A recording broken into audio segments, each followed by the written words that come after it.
মুখ্যমন্ত্ৰী ডক্টৰ হিমন্ত বিশ্ব শৰ্মা ডাঙৰীয়াই যোৱাকালি সংবাদ মাধ্যমৰ আগত কোৱা দেখিলোঁ যে মাত্ৰ 3গৰাকী হিন্দু বাংলাদেশীয়ে অসমত নাগৰিকত্বৰ কাৰণে আবেদন কৰিছে। গতিকে 2024 চনলৈকে হিন্দু বাংলাদেশীক নাগৰিকত্ব দিয়াৰ যি সংশোধনী কেন্দ্ৰীয় চৰকাৰে আনিছে সেইটো অসমত ইস্যু নহয়, এইটো এটা নন ইস্যু। মুখ্যমন্ত্ৰী ডাঙৰীয়া, আপুনি অসমীয়া জাতিটোক বুৰ্বক বুলি ভাবে নেকি? অসমীয়া জাতিটোৰ যি স্বাভিমান, যি অসমীয়া জাতিৰ অধিকাৰ, তাক আপুনি কাহিনীবৰ কাৰণে এটা ষড়যন্ত্ৰ কৰি থাকিব আৰু অসমীয়া মানুহে নীৰৱে বহি থাকিব। আপুনি ৰাজপথৰ আন্দোলন দেখা নাছিলে কা আন্দোলনৰ সময়ত? সেইখিনি সময়ত অসমীয়াৰ ক্ষোভ, ঘৃণা আপোনালোকৰ বিজেপি চৰকাৰখনৰ প্ৰতি, আপোনাৰ প্ৰতি, সৰ্বানন্দ সোণোৱালৰ প্ৰতি আপুনি কি পাহৰি গ'ল? আপোনাৰ এই অহংকাৰ, আপোনাৰ এই ক্ষমতা লোভীয়া যি মনোভাৱ, তাৰ কাৰণে কিন্তু অসমীয়া জাতিয়ে বহুত কিবা কিবি ভৱিষ্যতে হেৰুৱাবলৈ গৈ আছে। অসমত অসমীয়াৰ আধিপত্য, অসমত অসমীয়াৰ ভাষা সংস্কৃতিৰ সুৰক্ষা অসমত থাকিব লাগিব। অসমীয়া খিলঞ্জীয়া জাতি জনগোষ্ঠীসমূহে অসমত সন্মান সহকাৰে, স্বাভিমান সহকাৰে জীয়াই থকাৰ অধিকাৰ পাব লাগিব। আপুনি যিবিলাক তুলুঙা কথাৰে এটা ইচ্ছুক নন ইচ্ছু বুলি পেলাই ক'বলৈ দুঃসাহস কৰিছে, তাৰ সম্পৰ্কত আমি এই কথাই ক'ব বিচাৰিছোঁ যে আমি কা মানা নাছিলোঁ আৰু আমি কা নেমানো।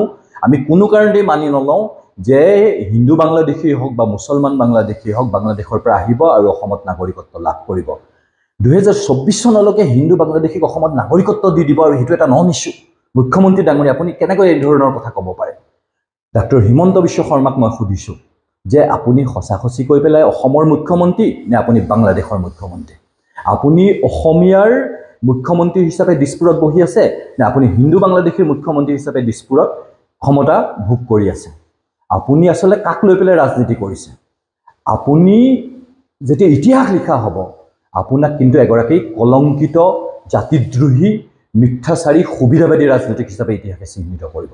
আপোনাক আকৌ কৈছোঁ, আপুনি উপলব্ধি কৰক, অসমীয়া জাতি আজি অস্তিত্বৰ সংকটত ভুগিছে।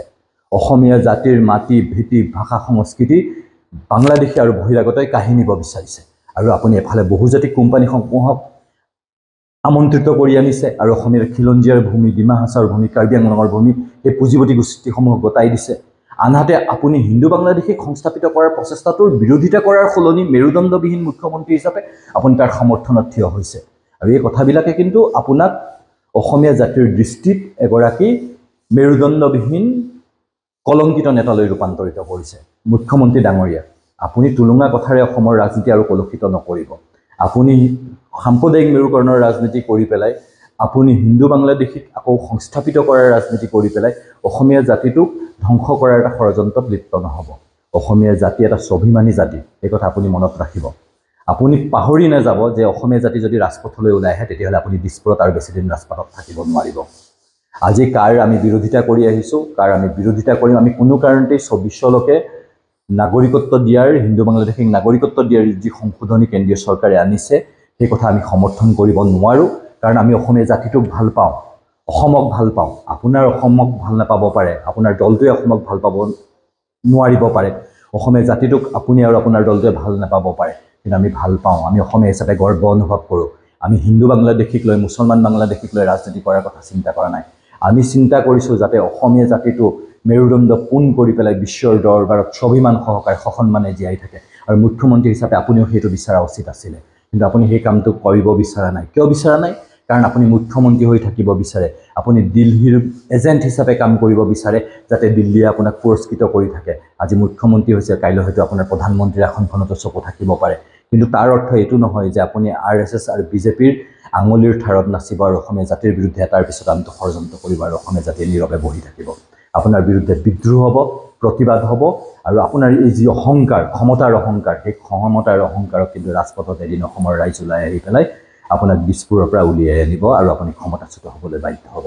আপুনি অসমীয়া জনসাধাৰণক পৰিচিত নকৰিব, অসমীয়া জনসাধাৰণক বিশ্বাসঘাতকতা নকৰিব, অসমীয়া জনসাধাৰণৰ বিৰুদ্ধে ষড়যন্ত্ৰ কৰি অসমীয়া জাতিৰ ভৱিষ্যত ধ্বংস নকৰিব, অসমীয়াৰ অস্তিত্ব বিপন্ন কৰাৰ ষড়যন্ত্ৰৰ আপুনি অংশীদাৰ নহ'ব।